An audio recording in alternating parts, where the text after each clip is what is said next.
Okay, so now that we've covered the concepts of distance and displacement and velocity and speed, we're now going to take those and build on them to talk about the last portion of kinematics, which is related to acceleration as a concept. And then once we have all those variables understood, we're going to apply those to the kinematics equations, which will allow us to figure out the position, the speed, the acceleration, the time of any object and its motion, which is really, really cool. So let's first focus on this concept of acceleration. Now, when you hear the term acceleration, you probably think going fast or going faster. We usually talk about acceleration as something that is increasing our velocity, increasing our speed. However, what we're learning today and what we got to pay attention to in physics is that direction matters. Acceleration is a vector. It has a direction and a magnitude, an amount, and both of those are really important. And what acceleration really measures is it's a measure of the change in velocity. Okay? The change in velocity. So the equation that we're going to use to calculate acceleration is A, acceleration, equals change in velocity, which we will write as the Vf minus V naught over time. This is the equation we want to know for how to calculate acceleration. And just to be clear, we're talking about the average acceleration in this portion. Remember this O, this means the initial velocity. So what was the starting speed of something? And this F here means the final. What was its ending speed over the time that we're measuring? The units that we need to know are very frequently in meters per second squared, is how we say this. Now let's actually apply this concept of acceleration to something we're all pretty familiar with, a car. So a car, let's just say we have this car here, okay, and let's say it's not moving to start. Okay? Its initial velocity is 0. But then the driver slams on the gas. Okay? So we know that the car is going to start to get faster. So its acceleration is going in this direction. Remember, acceleration is a vector. It needs an arrow to represent the magnitude and direction. Then, at some time later, okay, since the car has been accelerating, the car is now going to have a velocity in this direction, whatever that velocity is, some final velocity. But now let's say that the object, the driver, decides to slow down and slam on the brakes. What does this mean? A tricky thing in physics is that slowing down, you are still accelerating when something slows down. However, what changes is you are accelerating in a different direction. So again, pause and think about that for a second. When I speed up, that's because my velocity and my acceleration are in the same direction. That makes sense because I'm accelerating, which increases my speed. However, over here when I slow down, I am still accelerating. I'm just accelerating in the opposite direction, which means that my velocity up here is going to get smaller. So eventually, I'm going to have a smaller arrow to represent my velocity because it's slowing down. So let's apply that concept and that equation to a problem. An object accelerates from 10 meters per second to 50 meters per second in 2 seconds. What is the acceleration? Okay, so we know acceleration is the final velocity minus the initial velocity over time. So as always, annotate the problems. Label the variables and the givens that you have. 10 meters per second, okay, I have an object accelerating. So this is its starting speed, v0. Sorry, this I over here, sometimes people use an I for initial, but it's also really common to use a O for initial. Okay? To 50 meters per second. Okay, so this is my final velocity. I know that because meters per second are units for velocity. In 2 seconds. Seconds are units for time. Okay, I have all the information that's given to me, so I just need to substitute this stuff in. The final velocity was 50 minus the initial velocity, 10, divided by the amount of time, which is 2. So this gives us 50 minus 10, which is 40, over 2, which gives us a final answer of 20 meters per second squared. That is the average acceleration of this object based on the information given. Now, like we said, direction matters. This is a positive number. So that means this car is accelerating in the positive direction. And in physics, generally to the right means positive, and to the left means negative. So this would tell us the object is increasing its velocity in the direction to the right. So now we have the concept of acceleration done. We know speed, we know displacement, we know velocity. We have to put those all together in the kinematics equations. These kinematics equations all have some combination of these 5 variables. So we want to make sure we know what those are. We already said that V naught, with this little 0 here, is the initial velocity of something.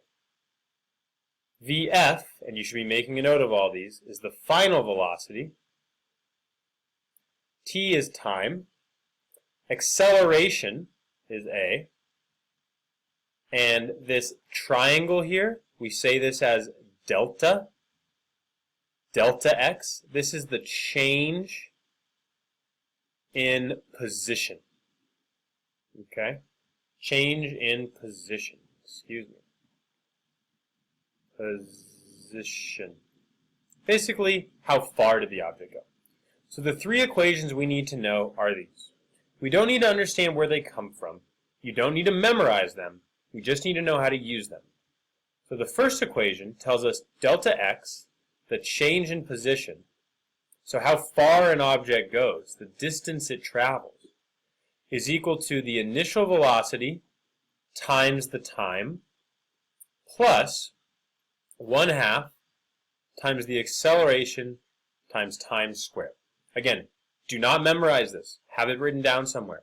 You don't have to know every single variable off the top of your head. What you do need to know is, if I give this to you, what each variable means. The second kinematic equation is the final velocity of an object is equal to the initial velocity of an object plus its acceleration times time.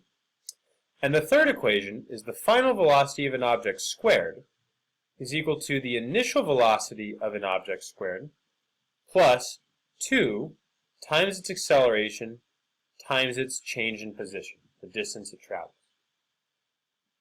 Again, don't get overwhelmed by the fact that there are 3 equations. That's okay. It doesn't matter. You do not have to have these memorized. All we need to know how to do is how to apply them, how to use them. Because different problems will ask us to solve for different things. And based on those different things we need to solve for, we're going to need to use one of these different equations. Okay? So, let's go ahead and look at the first problem. After we talk about the strategy that I want you to use to solve these problems. The strategy I want you to use is something called the guess strategy. And no, this does not mean that you are just going to be guessing on problems, which I know a lot of us like to do on those content assessments.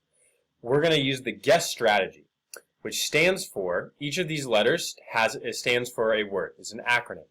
G stands for givens. What you want to do first is identify your givens. Okay? And by givens, we mean numbers. What are the things that are given to us in the problem? U stands for unknown. We want to know, what is the problem asking for? What is it that we are trying to solve for? Are we trying to find the acceleration, the speed, the time? We have to identify that. E stands for the equation. Because once we know the givens and the unknown, that helps us figure out what equation, EQN, do we need. Next, after we have our equation, our givens, and our unknown, we're going to substitute. Okay? Substitute. We're going to plug in the information to the equation, And finally, last but not least, the last S is solve. Okay? Get your answer. Get the unknown by itself. So this is the guess strategy, which works incredibly well for any equation in any word problem in any class. And so we're going to practice using it here together. So here's a problem. An object has an initial velocity of 30 meters per second and an acceleration of -3 meters per second squared. What is the velocity after 4 seconds have gone by? Okay, so I want to use the guess strategy. I first need to figure out what my givens are. So I have an initial velocity of 30 meters per second. So I'm going to label that v0, my initial velocity. And an acceleration of -3 meters per second squared, a. What is the velocity after 4 seconds have gone by? Okay, so all my givens, I have v0 equals 30 meters per second. I have acceleration equals -3 meters per second squared. And I have t equals 4 seconds. I have my givens. Those are identified. Next step, my unknown. What is the problem asking for? It's asking for the velocity. I'll need to pause and think. I was already given the initial velocity, so this is really asking for the final velocity. What is the final velocity equal to? Now I have to figure out the equation to use. Well, I have v initial, v final, a, and t. So I'm going to go back and look at my 3 equations and think about which equation am I going to need to use. Well, I have, this equation has position in it. There was nothing about position in that problem. This equation has v final, v initial, a, and t. That has all the stuff that I need. So I'm going to use that equation. Okay. So my v final equals v initial plus a times t. Now I'm going to substitute the values into this equation that I'm given. So my final velocity, I don't know what that is. That's my unknown. My initial velocity is 30. My acceleration was -3. Check that off, check that off. And my time was 4. So now I've done my substitution. The last step is just to do my solving. V final equals 30 plus -3 times 4 is -12. So 30 plus -12, that's the same thing as 30 minus 12. That's going to give me a final answer of 18.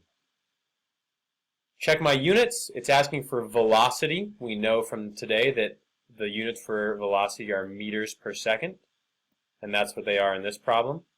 So that must be my final answer. Now, as always, we want to stop and think, does that make sense? Well, I started at a velocity of 30. That's a positive number going this direction. Then the acceleration was -3.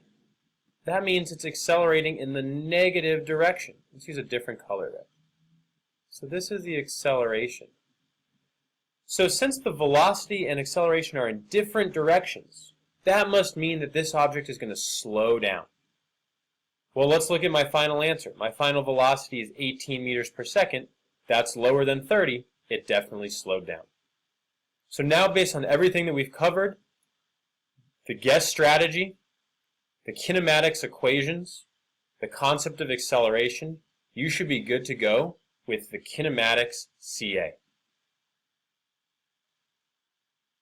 We also want to make sure that we use this information going forward because it's going to pop up a lot in this project.